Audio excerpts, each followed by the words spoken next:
भारत की इस महान धरती को प्रणाम करते हुए आप सबके इस गुरु माता पिता को हृदय से प्रणाम करता हूँ। बच्चों, आपको ढेर सारा प्यार और सुबह सुबह कहेंगे सुबह सुबह की राम राम। देखिए, आजकल मंगली को लेकर बहुत डर है। उतना डरने की जरूरत नहीं, लेकिन कहीं पर यदि मंगल दोष होगा तो परेशानी निश्चित होगी। ठीक, अब यह है दोष कि नहीं है, यह जानना बहुत जरूरी है और इसमें आपका हाथ मदद करेगा। ऐसे दोष को समझने के लिए ज्योतिष के बड़े गूढ़ ज्ञान की आवश्यकता है। हम लोग क्या करते हैं, बस ऐसे करके पलटा या कंप्यूटर पे बनाया, कंप्यूटर ने कह दिया मंगली, हाय हाय हाय हाय मंगली है, और सब घर में रोना पीटना मच जाता है। ये दोष इतना बुरा भी नहीं होता। 70% लोग मंगली होते हैं। अगर मंगल को हम सूर्य, चंद्र, बृहस्पति, शुक्र लग्न, चंद्र लग्न से देखें तो फिर कोई ना कोई किसी न किसी रूप में मंगली होगा। हाथ से जांचें कि आप पे मंगल बुरा प्रभाव दे रहा है कि नहीं दे रहा। तो ये समस्या अगर हाथ पे है तो आपको अलर्ट तो होना ही पड़ेगा, व्यवहार में परिवर्तन तो करना ही पड़ेगा, कुछ उपाय तो करने ही पड़ेंगे और जीवन पर्यंत करने पड़ेंगे। अब आपको मैं हाथ पर कुछ लक्षण और बताता हूँ, और मैं पुनः कहता हूँ कि मंगल मंगल मंगल ऐसा कोई लोग कह के और डरते हैं, या मंगली मंगली मंगली कह के बहुत डरते हैं, कोई आवश्यकता नहीं है। हाथ पर कुछ निशान यदि हैं तभी आपको सतर्क रहने की आवश्यकता होगी, अति सतर्कता बरतने की जरूरत होगी, कुछ उपाय करने होंगे। ये बात तो सही है कि आजकल रिश्तों को लेकर माता पिता का तनाव, मैं क्या कहूँ, क्योंकि रिश्ते खराब बहुत जल्द हो रहे हैं। आपको हाथ पर कुछ समझाने से पहले एक बात कहता हूँ, मैंने ऐसे बहुत सारे बच्चे देखे जो अनेक वर्षों से प्रेम संबंधों में बंधे हुए हैं। शादी हुई और होते ही फिर पूछने आ रहे थे, वही जो लोग 6 महीने पहले ये पूछने आ रहे थे कि विवाह होगा कि नहीं, तो ये पूछने आ रहे हैं तलाक होगा कि नहीं। आइए हाथ पर समझते हैं कुछ। देखिए, मंगल का दोष नुकसान तो पैदा करता ही है और बहुत बहुत बहुत परेशानियां पैदा करता है, इसमें तो कहीं दो राय है ही नहीं। लेकिन ये दोष है या नहीं है, ये जानना बहुत ज़रूरी है। देखिए भाई, मैं पहले बात करता हूँ लड़कों की। अगर यहाँ पर इस तरीके से ये जाल बन गया है, ये और ये वाले हिस्से में भी बहुत सारी रेखाएं आ रही है, ये अंगूठे और ये जो दोनों जोड़ने वाला हिस्सा है, इसमें यदि बहुत सारी रेखाएं आ रही हैं तो यह मंगल दोष के चिन्ह हैं, और ये है तो परेशानियां होंगी और काफ़ी होंगी। साथ ही साथ यहाँ पर हाथ में इस तरफ देखिए, यहाँ पर यदि बहुत सारी छोटी छोटी इस तरीके से रेखाएं हैं, अनेक रेखाएं हैं, ठीक है, और ये काट भी रही हैं एक दूसरे को, या यहाँ से ये रेखा इस तरीके से जा रही है, या आपकी ये रेखा इस तरीके से बट जा रही है, तो विवाह का सुख नहीं।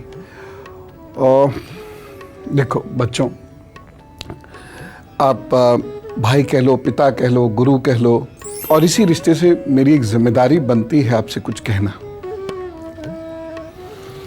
और वो ये है, ये हिस्सा देखिए। अगर यहाँ कई सारी रेखाएं हैं, इस तरीके से कई सारी रेखाएं हैं, ये इस तरीके से भी हैं, या ये वाली रेखाएं हैं और यहाँ कुछ रेखाएं ने काट रही हैं, ठीक है ना, ये यहाँ पर होंगी कई सारी रेखाएं, और उसको कोई खड़ी हुई लाइन काट भी रही है, और ये भी जाल पड़ा हुआ है, और ये हिस्सा भी आपका दबा हुआ है। तो मेरे बेटे बेटियों, अपने चरित्र का बहुत ध्यान रखना, नहीं तो कोई ऐसी गलती कर बैठोगे आप जिसकी वजह से विवाह होने के उपरांत समस्या होगी, या फिर जीवन में कभी कोई अच्छा इंसान आपको मिला भी तो दूर चला जाएगा, या चली जाएगी। समझ रहे हो ना मेरी बात, मैं क्या कहना चाह रहा हूं? इसलिए अपने चरित्र का बहुत ध्यान रखना। ध्यान रखोगे तो कुछ भी नहीं होगा, और हल्का सा भी कहीं कमजोर पड़ गए या किसी दबाव में आ गए, ये मंगल दोष फिर जीने नहीं देगा। एक और चीज मैं आपसे कहना चाहता हूं मंगल दोष के ही बारे में, कि यदि इस स्थान पर ऐसे कटी हुई कुछ रेखाएं हैं यहाँ पर या यहाँ पर, या बहुत सारी रेखाएं हैं यहाँ पर, ऐसे जाल बन रहा है, तो भी आपको मंगल दोष है। अन्यथा कोई टेंशन लेने की बात नहीं है। अगर ये रेखाएं हैं, उपाय बताने वाला हूँ, वो कर लीजिएगा, बाकी कोई तनाव की ज़रूरत नहीं है। सबसे बड़ा उपाय क्या है? प्रभु की प्रार्थना और व्यवहार में परिवर्तन। क्योंकि जो मंगल दोष से प्रभावित लोग होते हैं, जो शरीर बहुत कमज़ोर होता है, कहीं ना कहीं कुछ शारीरिक सामंजस्य में समस्या होती है। और दूसरी जो महत्वपूर्ण बात मैं आपसे कहना चाहता हूँ बच्चों, क्रोध और एक्सपेक्टेशंस और जल्दबाजी, ये तीनों चीज़ें होने की वजह से झगड़े बहुत होते हैं। तो प्रभु की प्रार्थना करो, व्यवहार को बदलो, और जो कुछ उपाय बता रहा हूँ वो आप करो, बस जिंदगी की गाड़ी आराम से खिंच जाएगी। कोई ऐसी तनाव की बात नहीं है। लेकिन एक के करने से नहीं होगा, दोनों लोगों को करना होगा, है ना। अगर गाड़ी में 2 पहिए हैं और एक में पंचर हो गया, तो भी आदमी उतर के गाड़ी खींचता ही हुआ लेके चलता है, फिर चला के नहीं जा सकता, चाहे दूसरे पहिए में कितनी अच्छी हवा क्यों ना हो। अब कुछ और महत्वपूर्ण चीज़ें देखिए। अगर ये वाली उंगली आपकी इस तरीके से मुड़ गई है या बहुत बाहर चली गई है इस तरीके से, और ये वाली उंगली भी या आपकी मुड़ती है या बहुत ज़्यादा बाहर जाती है, तो भी मंगल दोष की वजह से या तो सामंजस्य में दिक्कत होगी, या विवाह करेंगे ही नहीं, और या फिर पति अथवा पत्नी में से कोई एक पूरे जीवन बीमार रहेगा। इसलिए बहुत ज़्यादा ध्यान रखने की ज़रूरत होगी। ये 3 निशान यदि हैं आपके, 2 तो ये हो गए, और तीसरा जो मैं बता रहा हूँ वह सुनिए।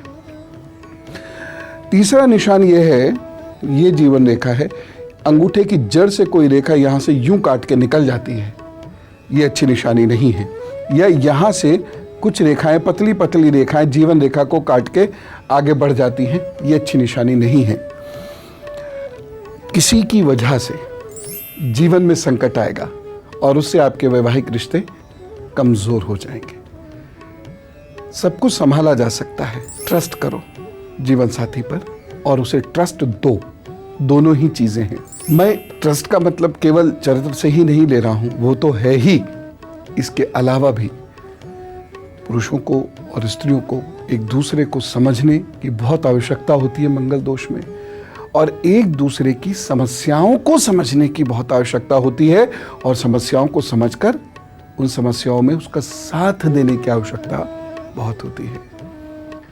यदि आप किसी की परेशानी में खड़े नहीं होते हैं या होती हैं, तो वह आपसे डिटैच होने लगता है, और ये दोष यदि हैं, या जो पहले वाले दोष मैंने बताए थे वो हैं, तो वह एकदम से मुखर होंगे और आपके रिश्ते को तोड़ देंगे। तो परेशानियां तो हैं, और वैवाहिक जीवन में परेशानियां कई कई बरसों के बाद उत्पन्न हो सकती हैं।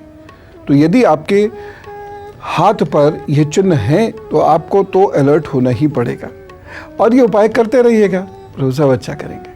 मंगल दोष से बचने का एक विशेष उपाय है, वह क्या?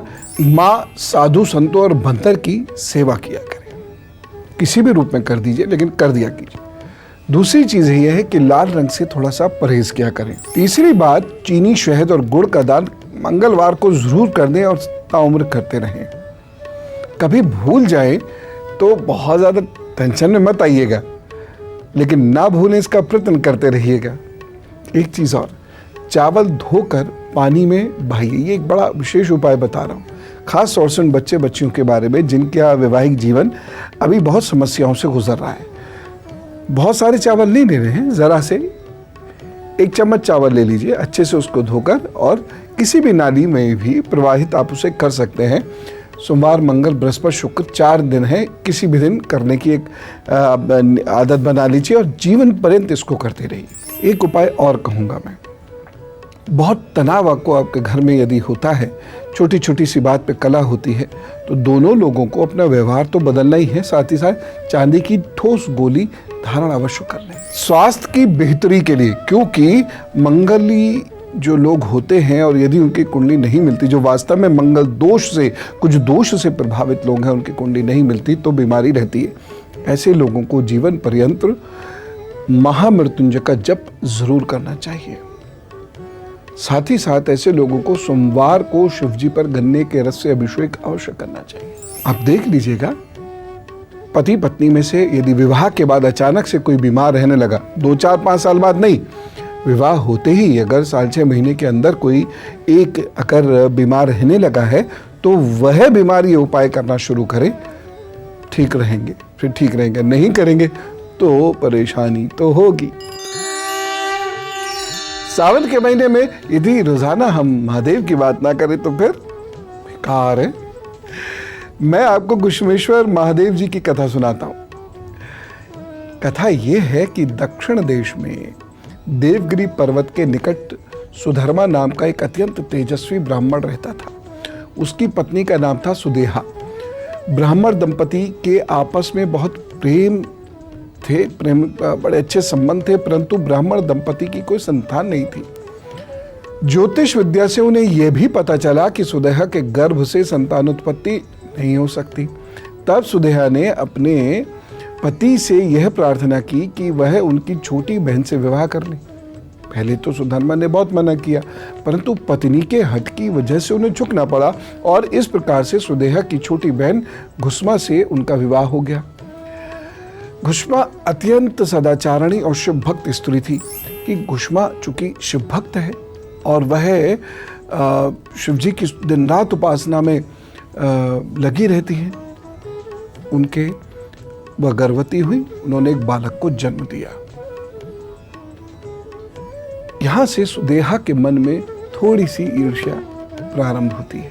यूं तो दोनों बहनें संतान का पालन पोषण कर रही थी और समय व्यतीत हो भी रहा था, परंतु सुदेहा के मन की ईर्ष्या दिन ब दिन बढ़ती चली जा रही थी। अब वह सोचने लगी, मेरा तो इस घर में कुछ भी नहीं है, सब कुछ तो घुष्मा का है, संतान उसी की है, इसके कारण मेरे पति उसी के अधिकार में है। और उसके मन में ये ईर्ष्या नकारात्मक रूप लेने लगी। देखिए, ईर्ष्यालु व्यक्ति कब कितना खतरनाक काम कर जाए कुछ पता नहीं होता है। बालक बड़ा हो रहा था, धीरे धीरे बालक युवा हो गया, उसका विवाह भी हो गया। अब तक सुधर्मा के मन में जल रही ईर्ष्या एक विशाल वृक्ष के रूप में परिणत हो गई। अंततो गत्वा एक दिन उसने घुष्मा के युवा पुत्र को रात में सोते समय मार डाला और उसके शव को ले जाकर उसने उसी तालाब में फेंक दिया जिसमें घुष्मा प्रतिदिन पार्थिव शिवलिंगों को पूजकर विसर्जित किया करती थी। सुबह होते ही जब उस युवक का कोई पता नहीं लगा तो पूरे घर में हाहाकार मच गया। सुधर्मा और उसकी पुत्रवधू दोनों सर पीट कर फूट फूट कर रोने लगी, लेकिन घुष्मा नित्य की बात ही बिल्कुल शांत मन से भगवान शिव का पूजन अर्चन करती रही, जैसे कुछ हुआ ही ना हो। पूजा समाप्त करने के बाद वह पार्थिव शिवलिंगों को सरोवर में विसर्जित करने के लिए चल पड़ी। जब वह तालाब से लौट रही थी, उसी समय उनका पुत्र सरोवर से बाहर निकलकर आता हुआ दिखाई पड़ा। उसने घुष्मा के चरणों को छुआ, जैसे कहीं आसपास से ही निकल के आ रहा हो। तभी भगवान शिव भी वहां प्रकट हो गए। वह सुदेहा के जघन्य अपराध से अत्यंत क्रोधित थे तथा अपने त्रिशूल द्वारा उसका गला काटने को तत्पर जान पड़ते थे। घुष्मा ने हाथ जोड़कर भगवान शिव से कहा, प्रभु, यदि आप मुझसे प्रसन्न हैं तो उस मूर्ख और भाग्यहीन बहन को क्षमा कर दीजिए। आपकी कृपा से मुझे मेरा पुत्र वापस मिल गया है, इसलिए अब मेरे को कोई चिंता नहीं है। बस एक छोटी सी इच्छा यह है कि लोक कल्याण के लिए आप इसी स्थान पर सदा के लिए स्थापित हो जाइए। भगवान शिव ने उनकी ये दोनों बातें मानी और ज्योतिर्लिंग के रूप में वहीं प्रकट होकर निवास करने लगे। शिव भक्त घुष्मा के आराध्य होने की वजह से ही अपने भक्त के नाम पर उनको यहाँ घुश्मेश्वर महादेव का नाम दिया गया है। महाराष्ट्र के दौलताबाद से थोड़ी दूर एक वेरुल गांव है, वहां ये शिवलिंग स्थापित है। कभी जाइए, दर्शन कीजिए, आनंद के साथ वहां ध्यान अर्चन कीजिए और देखिए आप खाली नहीं लौटेंगे वहां से। अच्छा, मैं चलूं? कल फिर मिलता हूं, एक और विशेष बात आपको आपके हाथ के माध्यम से बताऊंगा। तब तक प्रभु से प्रार्थना है आप बहुत खुश रहें, सबको खुश रखें। राम राम, नमस्कार।